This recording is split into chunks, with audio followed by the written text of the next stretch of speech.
Hi friends, நம்ம சேனலை இப்போ தான் ஃபஸ்ட் டைம் பார்க்குறீங்கன்னா மறக்காமல் நம்ம சேனலை சப்ஸ்கிரைப் பண்ணுங்கள். கூடவே பக்கத்தில் இருக்க பெல் ஐக்கானையும் கிளிக் பண்ணுங்கள். வாங்க ஃப்ரெண்ட்ஸ், வீடியோக்குள்ளே போகலாம். ஹாய் ஃப்ரெண்ட்ஸ், வீட்டில் இந்த மாதிரி கருப்பு உளுந்து இருக்குது அப்படின்னு சொன்னால் இந்த ரெசிபி வாரத்துக்கு ஒரு நாள் கண்டிப்பாக வீட்டில் வச்சு கொடுங்க. பிள்ளைங்கள்லேருந்து பெரியவங்க வரைக்கும் கை கால் வலி, குறுக்கு வலி, இந்த மாதிரி எல்லாத்துக்குமே உடம்புக்கு ரொம்ப நல்லது. இந்த உளுந்து கண்டிப்பாக வாரத்தில் ஒரு நாள் இதை மாதிரி பிள்ளைங்களுக்கு பெரியவங்களுக்கு எல்லாருக்குமே சாப்பிடலாம், செய்து கொடுங்க. இப்போ இதுக்கு நம்ம என்னெல்லாம் எடுக்க போகிறோம்னு பார்க்கலாம். நான் இப்போ இதுக்கு நம்ம சாதத்துக்கு எடுக்கிற எந்த அரிசினாலும் சரி, அது பொன்னி அரிசியாலும் சரி, ரேஷன் அரிசியாலும் சரி, செங்கல்பட்டு, நீங்கள் சாதம் வடிக்கிறதுக்கு என்ன அரிசி எடுப்பீங்களோ அந்த அரிசி எடுத்துக்கோங்க. நான் இப்போ 1 கப் அரிசி எடுத்துருக்கிறேன். இப்போ 1 கப் அரிசிக்கு நான் உளுந்து கொஞ்சம் கூடுதலாகவே சேர்க்குறேன். நீங்கள் கொஞ்சம் இதோட கொஞ்சம் கம்மியாக ஒரு 1/2 கப்பு அந்த அளவு சேர்த்தா கூட போதும். நான் இப்போ 3/4 கப்பு எடுத்துருக்கிறேன். இப்போ இதையுமே சேர்த்து நல்லா ஒரு 2 தண்ணி வாஷ் பண்ணி எடுத்துகிட்டு வர போகிறோம். அதுக்கு முன்னாடி ஒரு 10லேருந்து 15 பல் பூடு, இதை போல் அதுவுமே கொஞ்சம் தாராளமாக உடச்சி சேர்த்துக்கோங்க. அதுக்கப்புறம் சின்ன வெங்காயம் கொஞ்சம் கூடுதலாக சேர்த்துக்கலாம். இப்போ ஒரு கை நிறைய தாராளமாக சேர்த்துக்கலாம். இதை மாதிரி சின்ன வெங்காயம், பெரிய பல்லாரி தேவையில்லை, சின்ன வெங்காயம் தான் சேர்க்கணும். அதனால பல்லாரி போட வேண்டாம். இப்படி தேவைக்கு நீங்கள் உடச்சி எடுத்துக்கோங்க. இப்போ இது கூட 1 டீஸ்பூன் வெந்தயம் சேர்க்குறோம். வெந்தயம் நம்ம அரிசி வாஷ் பண்ணுறதுக்கு முன்னாடியே சேர்த்துடலாம். அதனால இப்போ வெந்தயத்தையும் சேர்த்து இப்போ எல்லாத்தையுமே சேர்த்து 2 தண்ணி நல்லா வாஷ் பண்ணி எடுத்துகிட்டு வந்துடுறேன்.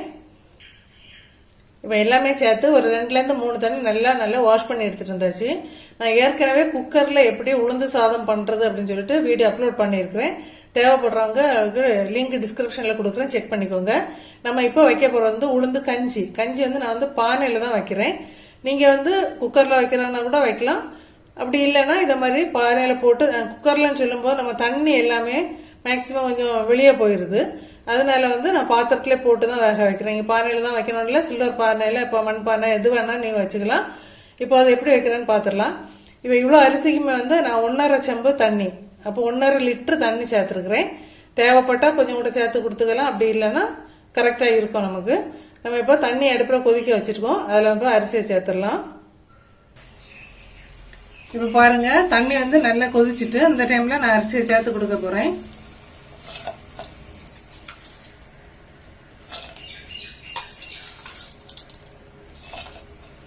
கரண்ட் போயிட்டு வந்துட்டு, அதான் உங்களுக்கு லைட்டிங் கொஞ்சம் குறைஞ்சிட்டு கூடி இருக்கு. இப்போ தண்ணி நம்ம வச்சிருக்க அளவு இது கரெக்டாக இருக்கும். நீங்கள் கம்மியாக வைக்கீங்க அப்படின்னு சொன்னால் இந்த பானைக்கு மேலேயே ஒரு பாத்திரத்தில் தண்ணி வச்சு கொடுத்தா போதும். இப்போ இது கூடவே 1 ஸ்பூன் ஜீரகம் சேர்த்துடலாம்.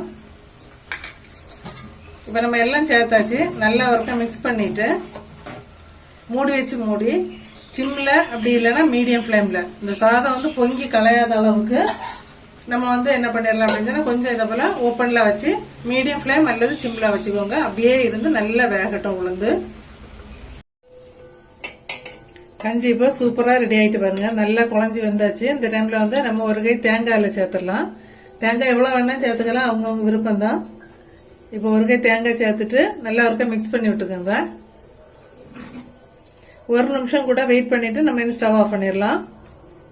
இப்போ இது கூடவே கல் உப்பு சேர்த்துட போகிறோம். உப்பும் சேர்த்து ஒருக்கா மிக்ஸ் பண்ணி வச்சுட்டு 1 நிமிஷம் கழிச்சு நம்ம ஸ்டவ் ஆஃப் பண்ணிடலாம். இப்போ நம்ம தேங்காய் உப்பெல்லாம் சேர்த்து 1 நிமிஷம் கொதிக்க வச்சாச்சு. இந்த டைமில் நம்ம சர்வ் பண்ண ஆரம்பிச்சிடலாம். ஸ்டவ் ஆஃப் பண்ணிடலாம்.